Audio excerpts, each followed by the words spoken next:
The Lotus Sutra, Chapter 12, Devadatta.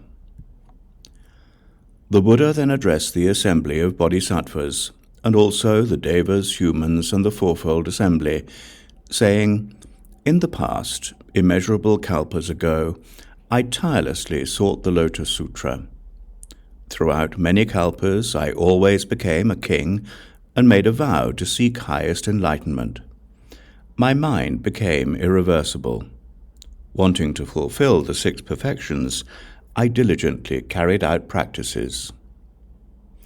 Unstintingly giving elephants, horses, the 7 precious treasures, countries and cities, wives and children, male and female servants, my head, eyes, marrow and brains, the flesh of my body, hands and feet, without stinginess, not even hesitating to give my own life.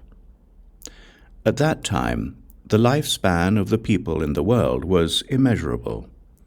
In order to seek the Dharma, I abandoned my kingdom and abdicated my throne to the crown prince. Beating a drum, I proclaimed to the 4 directions that I was seeking the Dharma, saying, 'I will be as a servant for the rest of my life to whosoever can teach me the Mahāyāna.' At that time there was a sage who came to this king and said, 'I possess the Mahāyāna teaching called the Lotus Sutra. If you faithfully obey me, I will expound it to you.'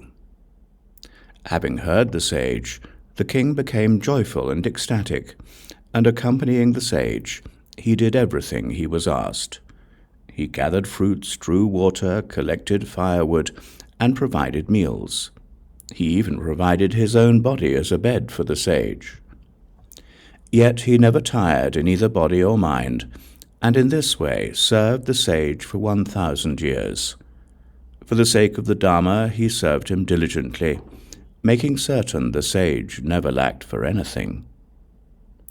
At that time, the Bhagavat, wanting to elaborate on the meaning of this further, spoke these verses. I remember that in the past, many kalpas ago, although I became king of the world, in order to seek the great Dharma, I was never attached to the desires of the 5 senses. Striking a bell, I declared this to the 4 directions.